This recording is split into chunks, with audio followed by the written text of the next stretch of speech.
very good evening and welcome to the India Development Debate. I'm Tamanna Inamdar, and what a show we have lined up for you today. So let me quickly begin by taking you through what's on the menu. First up, we're going to speak about the Indian economy. The RBI's MPC minutes reveal what has been known for long and is truly the conundrum at this point. We need to push growth, but inflation is becoming a problem. We're going to be talking about the economy just a few days before the Q1 GDP data is due to be out, and more on that up ahead. Now, the other big story which really has caught everyone's eye is the official nomination of Kamala Harris as Vice President candidate for the Democrat Party. It was expected, but all the fanfare that has followed has been quite exciting. In her speech, Kamala Harris spoke about her Indian mother. She spoke about her family back here, and we are catching up today with one of her family members. Her uncle, Gopal is going to join me on the show in just a bit. And an interesting trend story that we're bringing for you this evening.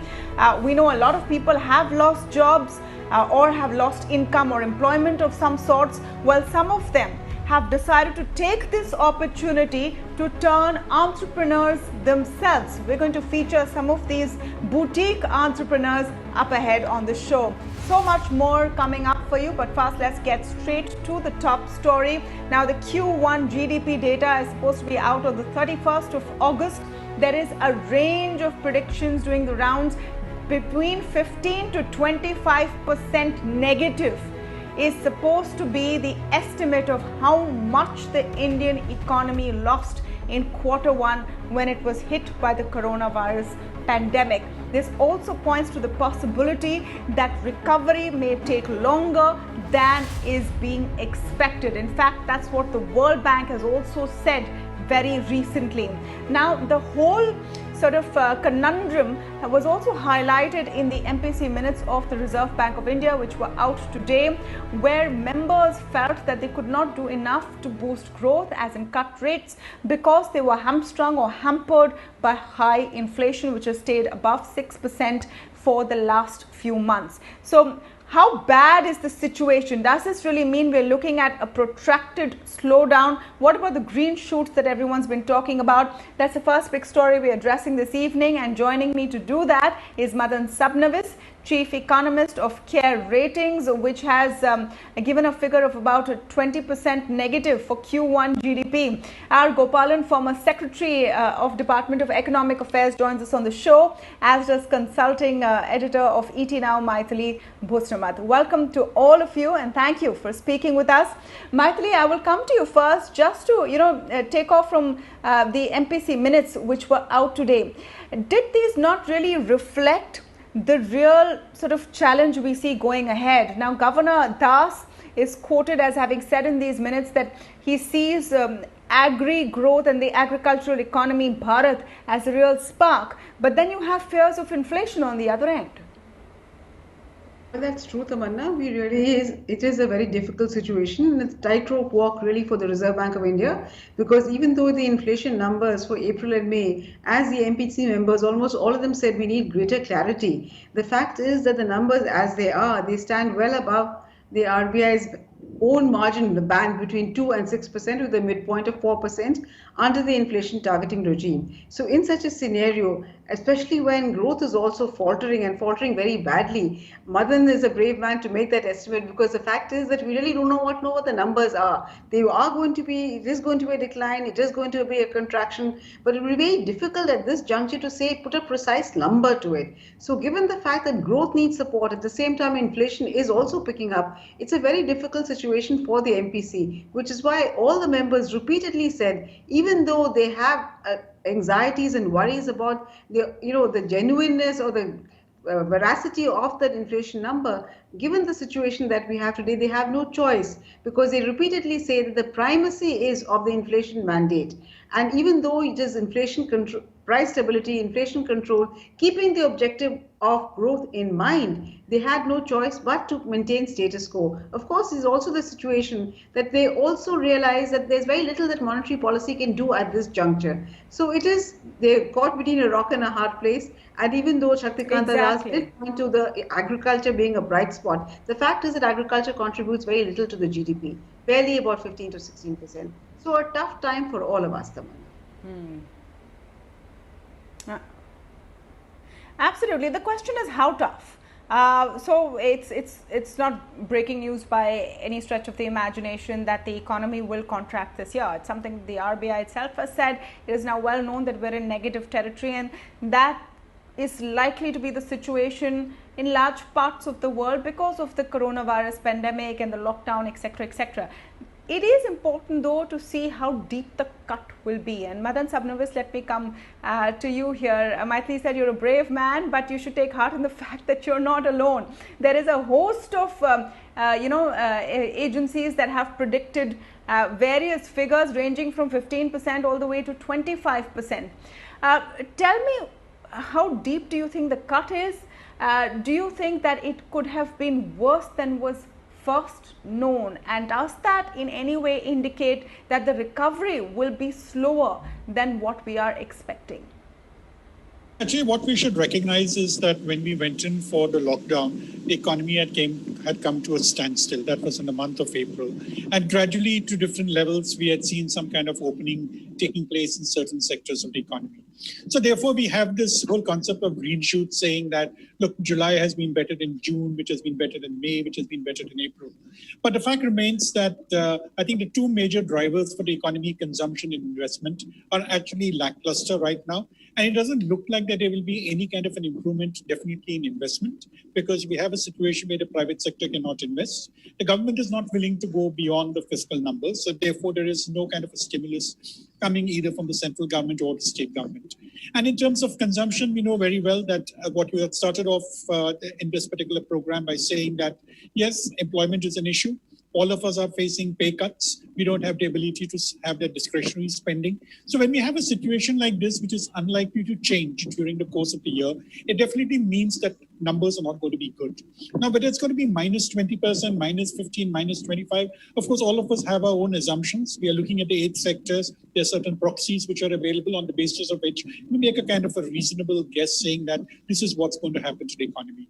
Now, even for the full year, when all of us are talking of a negative growth number, it's essentially premised on the fact that, at least as far as care ratings is concerned, we are assuming that around 50 to 70%, around 50 to 70% of the economy is something which could be operating at around 50% of normal capacity by December, and the balance 30% would probably not be picking up. That's the services sector, even in the fourth quarter. So based on this, we come to these kind of assumptions.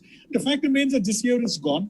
We had a problem on the demand side for the last couple of years. The same thing is going to get exacerbated this year because there are no signs of any kind of a pickup. So I think when we keep hearing about some FMCG company or a consumer durables company saying that, look, we're banking on rural demand, let's keep one fact in mind. There's a difference between rural demand generated from the income as well as the production. Production will be good, but we have seen in the past overproduction, high supplies leads to fall in price, fall in income. Therefore, we're not too gung-ho about the rural economy driving the economy, the rural economy driving. But even though if you look at most of the investor meetings of the FMCG companies, they're all very gung-ho about it, saying the rural demand is going to pick up. I think we should be a bit measured about that. Absolutely. You've hit the nail on the head, Madan, because if you speak to the FMCG companies or, those who are in that specific space, they are seeing the bright spark in the rural economy. Gopalan, I want to understand from you the way that the green shoots, quote unquote, are being looked at, whether it's the use of fertilizer, acreage under cultivation, e-way bills, power consumption, the headline unemployment numbers, which of course a private agency puts together. All of these are showing that June has been better than May, and July in some places has been better than June. Does that mean that we are going to see a steady climb? Well, that's very difficult to say at this point in time for the following reason. Now, we find that the coronavirus is spreading into the rural areas, and that is causing some amount of disruption in the operations in the rural areas. Now, today you will find that there are prices of, commodities like wheat and others lower than what the MSP is in certain areas of the country, whereas the inputs prices are going up thanks to the disruption in the whole supply chain. So what we are now seeing is that there is a possibility of a excellent kharif production, but look at the WPI and the CPI, the hat is between the two. That shows that there is definitely a supply chain disruption taking place in agricultural produce moving into the markets. Now, we have these kind of problems coming in. So if more localized lockdowns come up in rural areas thanks to the spread of coronavirus and our inability to handle those cases in the rural areas, the way in which we have been handling the urban areas, then I have a feeling that the kind of growth which we are looking at, that's going to be disrupted very significantly as we go along. And there will be a lot of uncertainty on how the growth is going to pan out to be. So you may have numbers, you may have green shoots, but are the green shoots continuing linearly upwards as we go along is an issue which I think it's not going to be.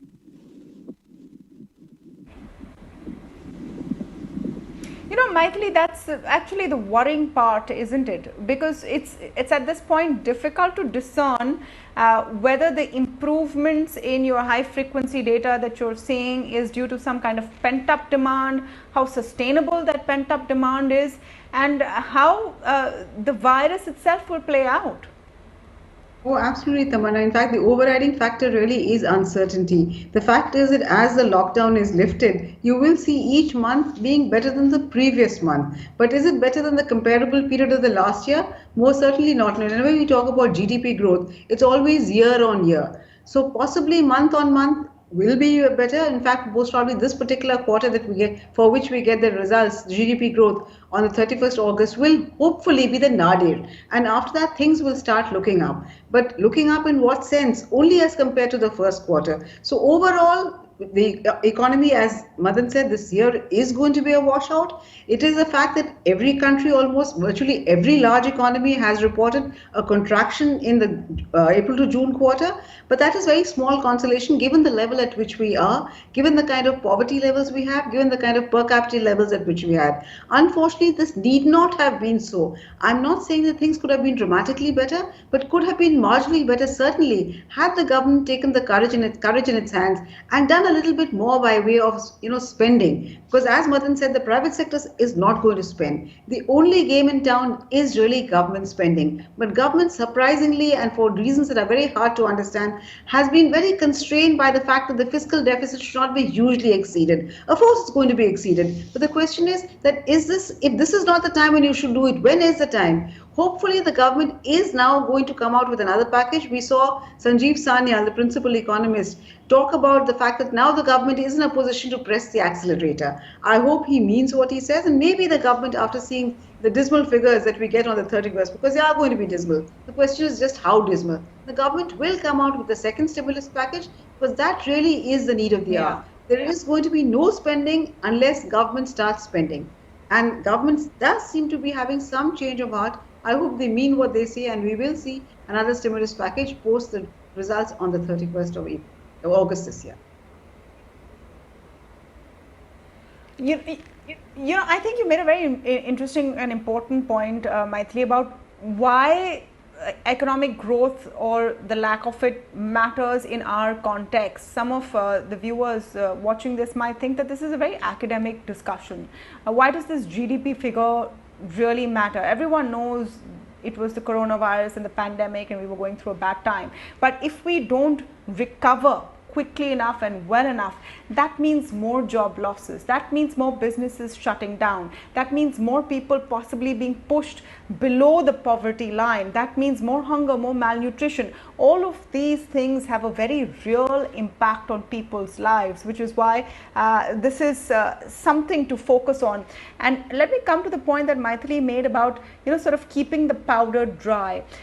Madan, all of this time, the narrative has been that the government is keeping the powder dry. In fact, it has been that, let the economy first unlock. Let's see what's really happening, and then we'll figure out whether we want to boost demand, or look at some kind of direct transfer of more cash, or more help and forbearance as far as debt is concerned, or the whole plethora of things that a government can do. Is it time now to use all of those sort of weapons in the armory? Absolutely. I think that this is an option which I'm sure the government is also cognizant of. But we should remember one thing, that when we started off this year with the budget, I think there was a projection of 3.5% in fiscal deficit. And along the way, when we had this lockdown, there was already an announcement of an additional 4.2 lakh crores of gross market borrowing. And given the fact that that when the economy comes to a standstill or degrows, it also impacts your revenue collections. It is very clear that the revenue slippage itself is going to add to the fiscal deficit number. Now, our estimate here at Care Rating is that central government deficit, ceteris paribus conditions, no extra spending except what has been done on relief plus revenue shortfall, will already come to something like 7.5% to 8% will be the fiscal deficit number. Remember, even your denominator, the nominal GDP, is going to contract marginally. In this kind of a scenario, I think we have the state government's running maybe 3.5% deficit. The government is already going to have something like 11.5% fiscal deficit without a stimulus being provided. So I think it is a tough call for the government to take. I would go along with what Mythili is saying, that we need to go take a tough call at this particular point of time, because the government is the only entity which can borrow, which can spend, which can borrow at a low cost, and it can create that purchase circle which is required. But I think if you look at the ideology of this particular government right from the first term, it's been more a kind of being an enabler of growth rather than being the instrument of growth. So that's the reason why I feel that even today, if you look at the entire economic relief package, it was more on saying, how do I push forward credit? You're doing it through the credit system, the financial system. The direct thing has been only in terms of the physical relief being provided to the poorer people. So while I would be very happy in case there's a turnaround in the stance, but personally, I think we should not be expecting too much in terms of another 2 lakh crores or 3 lakh crores being spent maybe on capex. No, and actual amount being spent, that is also important, not just in a figure or a headline figure which seems to be padded up with a lot of previous schemes and forward-looking expenditure.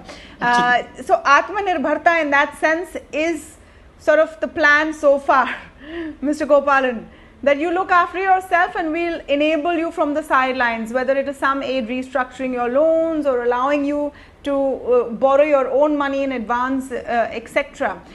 Is that going to be enough now that a picture is fairly clearly emerging that the hole might be deeper than what we initially thought, and clambering out of it might not be as easy as we had hoped? No one thought it was easy, but might be more difficult than was anticipated. Well, unless there is going to be spending, and that too at the public sector level, I don't think you are going to create the level of confidence for the public for the people to spend money. You look at the business confidence index or the consumer confidence index, they're all down. The consumer confidence, this thing is a little better, but then it's not as it used to be in the earlier years. And look at the inflation outlook also by the household. That is also pretty on the high side. Now all these things will prevent the public, the consumer, to spend money to get out. Even if you are in a position to transfer money to those people, whether they will be in a position to spend at this point in time is an issue. Now, unless you see the confidence levels are built up through government spending programs, for instance, a lot of moving machinery going along and infrastructure was taking place in the villages, and a lot of Sadak Yojana, those roads are getting laid out and irrigation works are being done. Unless you see a lot of activity going on in the field, the people are not going to get the confidence to spend, even if you are going to give money to them to spend. So that is a big problem which government is facing at this point in time. And that has got to come about not only in terms of, spending on the public side, but also how will you ensure that now you have got another problem you are going to face. Your moratorium period is over. Now you have got the chicken is going to come home to roost. There are going to be a lot of, NPAs. Though there are, certain, policies have been provided by RBI on tolerance of how the NPAs can go. But even after that, the banking system is going to have difficulties coming to the level of confidence of lending.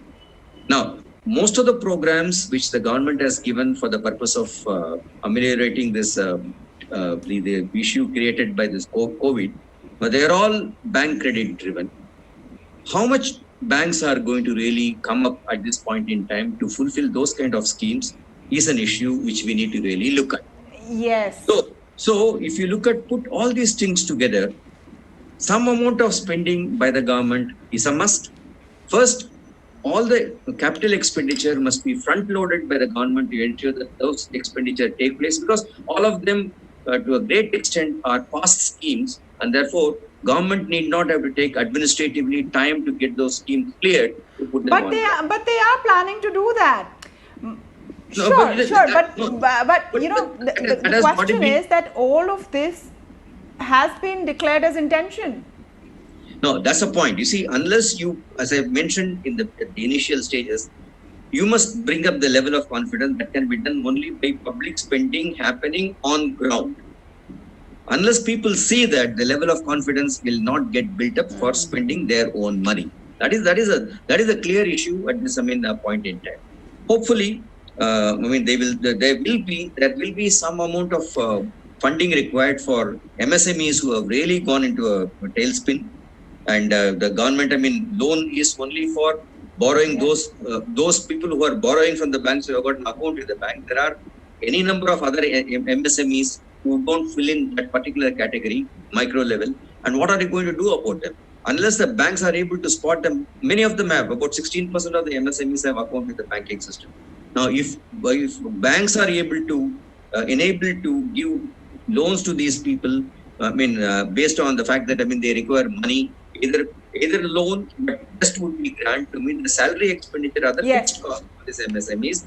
The MSMEs will be in a position to survive and spring back into action as soon as conditions became very good for them to really come forward to the production. Absolutely. So, there's the whole host of things which are okay. The roadmap is known. The roadmap is known. The roadmap is known to some extent. Has been discussed, quite often, and of course, revitalizing the MSMEs is a big part of it. Madan, I just want to get your take on where the bright sparks could be. You see some pockets of consumer demand, maybe brightening up. We were speaking about FMCG companies earlier. For some reason, auto companies have a slew of new launches lined up, maybe in the hope that there will be buyers. You have your online sales seemingly doing well. Do you think that there are pockets of green shoots or bright sparks that are being seen, and that is a way really to amplify what we can expect to be an improvement in rural India? Definitely sectors which were doing well even in the months of April and May. And I think you mentioned all of them, the pharma companies, the FMCG, telecom, online e-commerce. These are the segments which were doing well even at that particular point of time in relative terms. Now, the whole question is, I think the word which you use, can this actually get amplified? Now, there are limits to which there is consumer demand for these particular products, and they don't come under the discretionary part. The discretionary expenditure of consumers takes place in case you have the spending part. And I think what we have seen is that the entire organized sector is going to be handicapped by lower pay scales in the current year, loss of jobs. We've also seen the migrant labor, which may be coming back to a certain extent, but otherwise they have lost their jobs. There is overpopulation in the agricultural sector. The per capita rural income would actually be coming down because the same income which is being earned has to be divided over a larger set of people if the people don't go back to work.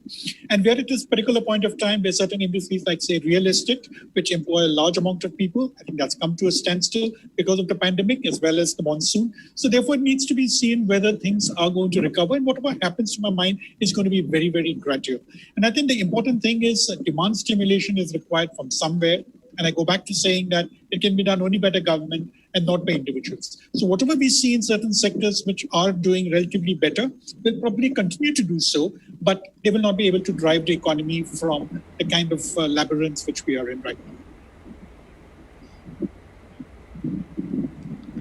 Well, if the government has to loosen its purse strings, and if they're looking for a good moment to do it, that perhaps it would be after the first quarter GDP numbers are out at the end of the month. We will have a clear picture of how bad it really is. Thank you to all of you for joining us on the first big discussion this evening.